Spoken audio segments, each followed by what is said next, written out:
मैं उपभोग का विरोधी नहीं हूं, लेकिन उसी में चित्त डाल के अपने नाभि चक्र को खराब करने के विरोध में हूं। कैसे आपको बताता हूं। जैसे मेरे को कार खरीदना है, मेरे को कार खरीदना है, ऐसे 2 साल तक तुम सोच रहे हो, लेकिन कार नहीं ले पा रहे हो, तो उससे क्या होगा? तुम्हारे अंदर एक अतृप्ति निर्माण हो जाएगी,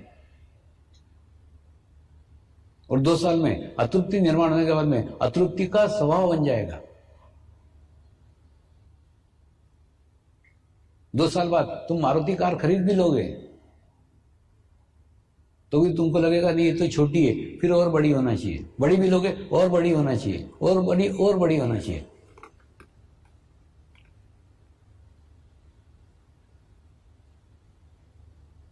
तो जो चीज खरीदना है, खरीद के बाजू हटो ना। उसके बारे में खूब सोचो मत, विचार मत करो, मेरे को मिलना चाहिए, मिलना चाहिए, मिलना चाहिए। ऐसा जितना सोचोगे तुम्हारा नाभि चक्र उतना पकड़ेगा। नाभि चक्र जितना पकड़ेगा उसके दुष्परिणाम तुम्हारे नाभि चक्र पे आएंगे।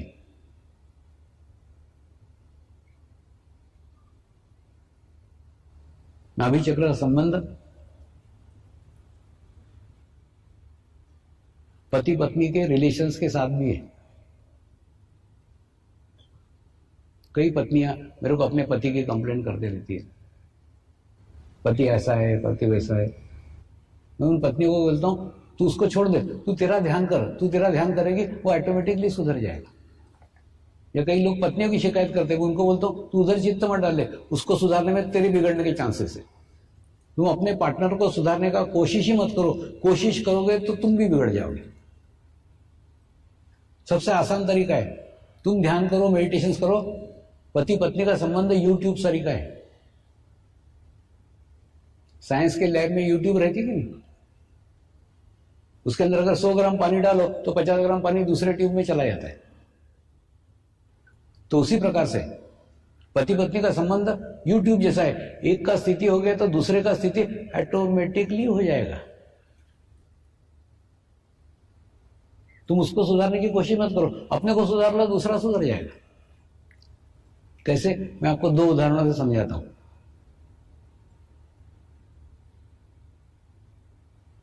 एक टेलर था, उस टेलर की दुकान पे मैं कपड़े सिलवाने के लिए जाता था। ये पहले की बात है ना, अभी तो लोग लाके देते, जो कपड़े देते वो पहन लेता हूं, अभी नहीं, पहले की बात। अभी तो सब कुछ भी नहीं है मेरा, लोग जो लाके देते वो पहन लेते। तो वो दुकान पे जाता था तो वहां पे उसकी स्त्री भी खड़ी रहती थी, उससे भी नमस्कार चमत्कार होता था। और उसके बाद में एक दिन वो सेंटर पे आई और आकर के रोने लग गई। मैंने बोला क्या हो गया? तो बोली, मैंने बोला तेरा पति तो कितना सज्जन है, एकदम सभ्य आदमी लगता है मेरे को। तो बोले स्वामी जी वो दिन में सज्जन है, रात में दुर्जन है। मैंने बोला क्या हो गया? अच्छा बोला था है? बोले नहीं, रात को दारू पी करके आता है और घर में खूब धिंगाना करता है, ये फुट डाल, वो फुट डाल, वो तोड़ डाल, वो मारपीट करता मेरे साथ। तो क्या करूं? ये मेरी समस्या है। मैंने उसको कर, एक काम कर, तू नियमित ध्यान करना चालू कर दे, नियमित मेडिटेशन करना चालू कर दे, तेरी प्रॉब्लम दूर हो जाएगी। तो बोले मैं ध्यान करूंगी, पति की शराब छूट जाएगी। मैंने क्या, बिल्कुल स्टैम्प पेपर पे लिख के देता हूं, को छूट जाएगी।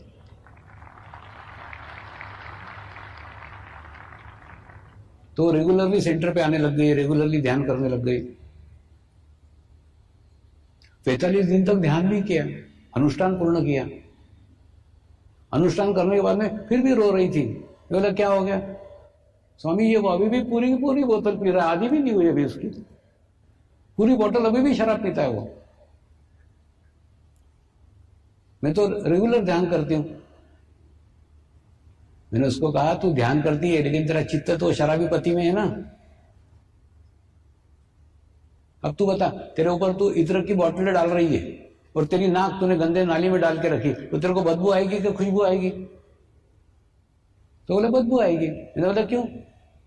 क्योंकि मैंने नाक जहां से खुशबू या बदबू आती है वो नाली में डाली इसलिए। बिल्कुल ठीक ऐसा ही 45 दिन के ध्यान करके तो अपने ऊपर अच्छा वाइब्रेशंस ले रही है, लेकिन तेरा चित्त कहाँ है? तेरा अटेंशन कहाँ है? वो शराबी पति में। तो जब तक तू उसमें से चित्त नहीं निकालती, उसकी शराब नहीं छूट सकती। फिर उसके कुछ समझ में आया, उसने पति में से चित्त निकाला और ध्यान करने लग गई, मेडिटेशन करने लग गई। तो एक दिन क्या हुआ, स्कूटर से उसका पति छोड़ने को आया था, और वो आता था, कई बार आता था, स्कूटर में बाहर सिगरेट फूकते हुए बैठता था। एक दिन क्या हुआ, जोर से पानी आ गया तो कहाँ जाए, वो भी घुस गया सेंटर के अंदर। सब लोग ध्यान कर रहे थे, वो भी पीछे बैठ गया, वो भी ध्यान करने लग गया। ध्यान करने के बाद में जब ध्यान समाप्त हो गया तो मेरे पास आया, स्वामी जी आज मैंने भी ध्यान किया। इनकी अच्छी बात है। स्वामी जी मुझे बहुत अच्छा लगा। इनकी अच्छी बात है। स्वामी जी मैं भी ध्यान करना चाहता हूं। इनके करना, किसने रोका है? स्वामी जी मैं रात को दारू पीता हूं। इनके रात को दारू पिया कर, सवेरे ध्यान किया कर। तो बोले चलेगा? इनके दौड़ेगा। इनके आगे आए मेरे चक्कर में।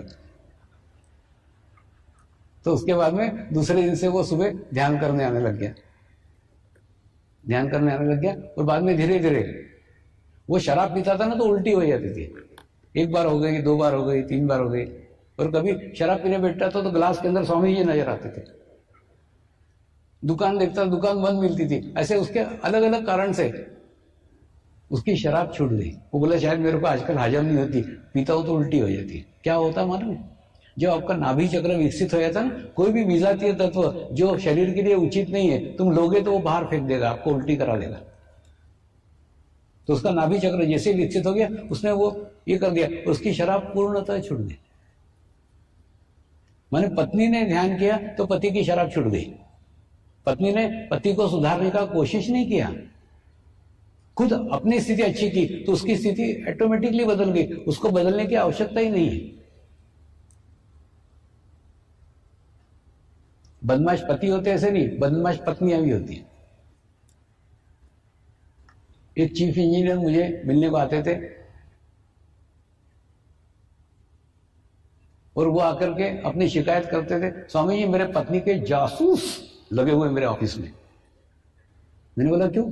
बोले एक आधी मैडम मेरे कैबिन में आकर के थोड़ी देर बैठ गई ना, तुरंत मेरे घर पे पता चल जाता है कि फलानी फलानी मैडम इतने मिनट तक उनके ऑफिस में थी। घर में पत्नी मेरे को पिटती है। और जिस दिन कोई स्त्री आकर के मेरे कैबिन में बैठ गई कि मैं डरते डरते घर पे आता हूं कि आज पिटाई तो होने ही वाली है, तो मैं ऐसे स्त्री से तंग आ गया हूं। इतनी शंकालु पत्नी है, मैं इसको छोड़ देना चाहता हूं। तो मैंने भी थोड़ी सहानुभूति उसको बताई। मैंने कहा ऐसी पत्नियों को तो छोड़ ही देना चाहिए, लेकिन एक काम करना छोड़ने के पहले तो एक काम कर, अब रेगुलरली उस पत्नी में से चित्त निकाल और 45 दिन ध्यान कर, 45 दिन का अनुष्ठान कर। 45 दिन के अंदर मनुष्य के अंदर सेल का परिवर्तन हो जाता है, चेंज आ जाता है। तेरे में भी आएगा। तो उसने 45 दिन ध्यान किया, मेडिटेशन किया, फिर मेरे को मिलने के लिए आया। मैंने पूछा क्या क्या प्रोग्रेस है, क्या प्रगति है? आजकल सिर्फ गालियां देती है। मैंने पहले पिटती थी, आजकल प्रोग्रेस है, सिर्फ गालियां देती है, आजकल कुछ नहीं करती। लेकिन जब हमने वो स्थान छोड़ा, वो जगह छोड़ी, तो उसकी पत्नी भी मिलने को आई थी, स्वामी जी मैं भी ध्यान सीखना चाहती हूँ, मैं भी मेडिटेशन सीखना चाहती हूँ। तो इसलिए अपने पार्टनर को सुधारने का कोशिश मत करो, कोशिश में तुम्हारे बिगड़ने के पूरे पूरे आसार है। अगर अपने पार्टनर को सुधारना चाहते हो तो उसमें से चित्त निकालो और अपना स्थिति इतना अच्छा करो, इतना अच्छा करो कि ऑटोमेटिकली उसका स्थिति भी अच्छा हो जाए।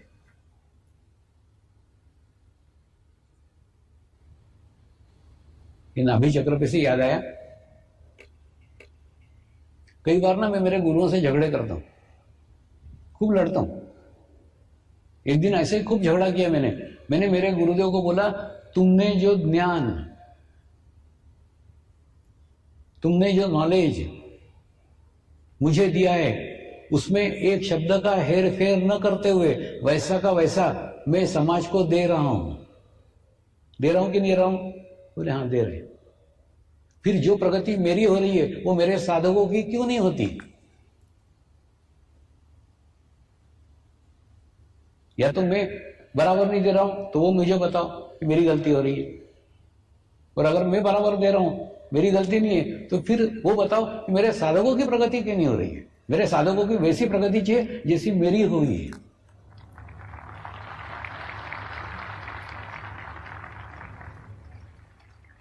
इसलिए मैं झगड़ा करता हूं। तो उन्होंने क्या उत्तर दिया मालूम है? उन्होंने उत्तर दिया, कुछ शरीर के चक्र ऐसे हैं जो चक्र उनको ही क्लियर करना पड़ेंगे। जब तक वो उनके चक्र क्लियर नहीं करते तो कोई हथेली नहीं लगा सकता। उनकी आध्यात्मिक प्रगति उनके हाथ में। उसमें का ये सबसे नीचे का चक्र था नाभि चक्र। नाभि चक्र में यानी साधक ने जब तक अपनी पत्नी से संबंध अच्छे नहीं किए उसकी आध्यात्मिक प्रगति संभव ही नहीं है। पत्नी ने भी जब तक अपने पति के साथ रिलेशन अच्छे नहीं किए उसकी आध्यात्मिक प्रगति संभव ही नहीं है। नाभि चक्र एकदम स्ट्रांग है, तुम्हारे आंतरिक संबंध आपस में है।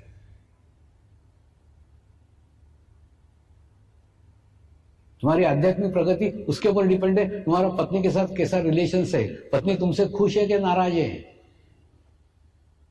तुम्हारे पति के साथ कैसा संबंध है, पति तुमसे खुश है कि नाराज है, इसके ऊपर तुम्हारी आध्यात्मिक प्रगति निर्भर है। ये सीक्रेट,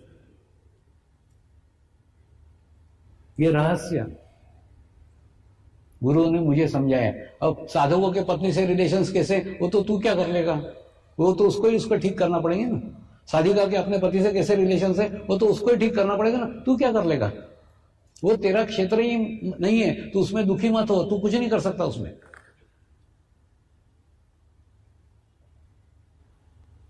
ऐसे ही दूसरा एक चक्र उन्होंने बताया, हृदय चक्र। हृदय चक्र संबंध तुम्हारे मां और तुम्हारे बाप से। तुम्हारे माँ बाप तुमसे कितना खुश है, तुमसे कितना प्रसन्न है, उसके ऊपर तुम्हारी आध्यात्मिक प्रगति निर्भर करती है। आध्यात्मिक प्रोग्रेस निर्भर करती है। तुम्हारे माँ बाप तुमसे खुश है या नहीं है। अगर जीवित है तो उनको खुश करने का प्रयत्न करो, प्रसन्न करने का प्रयत्न करो, और नहीं है तो उनके लिए प्रार्थना करो, उनके लिए प्रेयर करो।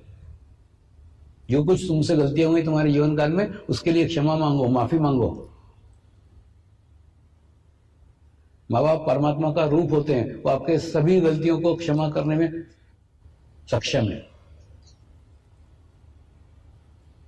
माँ बाप से तुम्हारे कैसे रिलेशन से उसके ऊपर तुम्हारा हृदय चक्र निर्भर करता है। हृदय चक्र पकड़ेगा। और दूसरा, ये कहानी किससे नहीं है, ये मेरे जीवन के जीवंत अनुभव है। जब मैं इस मार्ग में आया ना तो वो हादसे को समझ करके मेरी मां चल बसी, लेकिन मेरे पिताजी से मेरे रिलेशंस अच्छे नहीं थे। अच्छे नहीं थे मतलब ये मार्ग में आया वो उनको पसंद नहीं था। पहले उन्होंने समझाया, बाद में गालियां दी। तो उसके बाद में जब मैं कोई जंगली लोगों को सिखाता था तो बोलते थे, अंधों में काना राजा, वो जंगली लोगों को कुछ आता जाता नहीं है, तो कुछ तो भी बड़बड़ करता है, वो तेरी सुनते बैठते।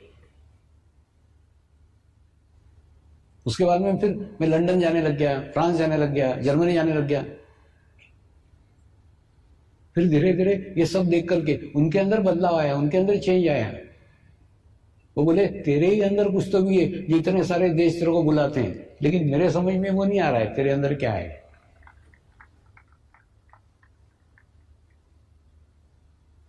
उनकी अभी 3 साल पहले मृत्यु हुई, लेकिन मृत्यु के 3 साल पहले स्थिति ये थी कि मैं उनको पिताजी करके नमस्कार करता था, वो गुरु करके मेरे को नमस्कार करते थे। मैंने जो बाप जीवन भर विरोधी रहा हो,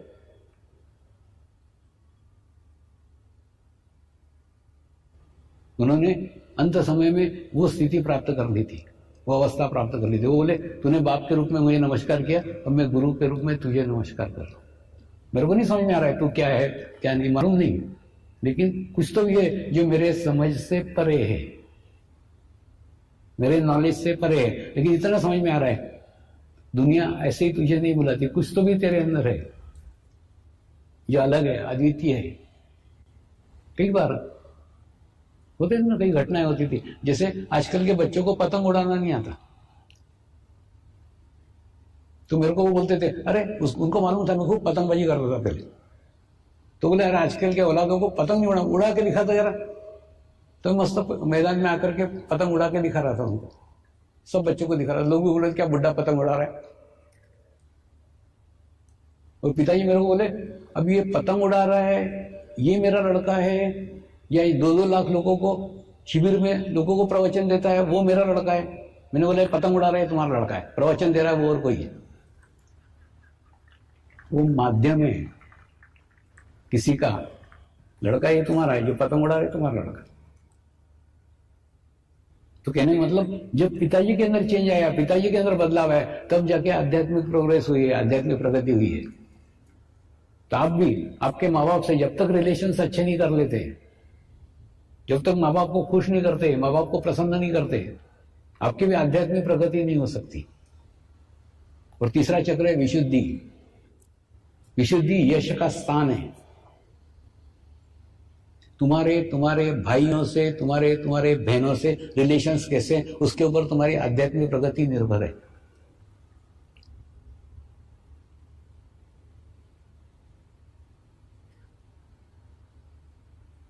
अब ये साधकों ही ठीक करना पड़ेगा ना। तुम्हारा पति पत्नी के रिलेशंस कैसे है, तुमको ठीक करना पड़ेगा। तुम्हारे माँ बाप से रिलेशंस कैसे है, तुमको ठीक करना पड़ेगा। तुमको तुम्हारे भाई बहनों से रिलेशंस कैसे है, ठीक करना पड़ेगा। मैंने भी मेरे जीवन में जब बहनों से रिलेशंस अच्छे किए, तब जाके आध्यात्मिक प्रगति हुई है। कई सालों तक कोई रिलेशंस नहीं थे। दूसरा, रिलेशन नहीं रखना भी खराब रिलेशंस के कैटेगरी में आता है। कैसे आता है? बहनें याद करती होगी ना कि अरे पहले अपन भाई के साथ कैसे बचपन में रहते थे, आजकल तो भाई चिट्ठी भी नहीं देता, पत्र भी नहीं बोलता, फोन भी नहीं करता। अच्छा, बहनों से रिलेशन अच्छे किए मतलब उनको समर्पण में लाया, ऐसा नहीं है। उनको जिस मार्ग का इच्छा थी, जिस मार्ग में इंटरेस्ट था, उस मार्ग के लिए उनको प्रोत्साहित किया, हेल्प किया, तो ऑटोमेटिकली उनसे रिलेशंस अच्छे हो गए। मेरे को भाई कोई है ही नहीं, तो बहनों से जब रिलेशन अच्छे हुए तब जाके आध्यात्मिक प्रगति हुई। ये जितने बातें बता रहा हूं ना, ये सब मेरे जीवन के जीवंत अनुभव है। कोई पुस्तक से पढ़ करके आपको नहीं बता, पुस्तकें पढ़ता ही नहीं।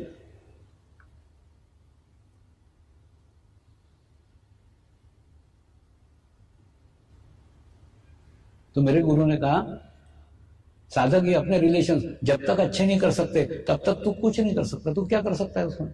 हाँ, तू उनको सिर्फ बता कि ये तुम्हारे संबंध अच्छे करो तो तुम्हारी आध्यात्मिक प्रगति होगी। मैंने दूसरे दिन गुरु पूर्णिमा बता दिया सबको।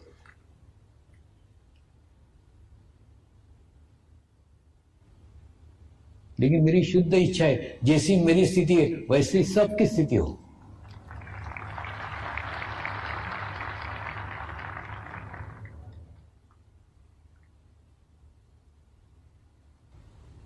लेकिन ये प्रयास तुमको तुम्हारे ही करना होंगे।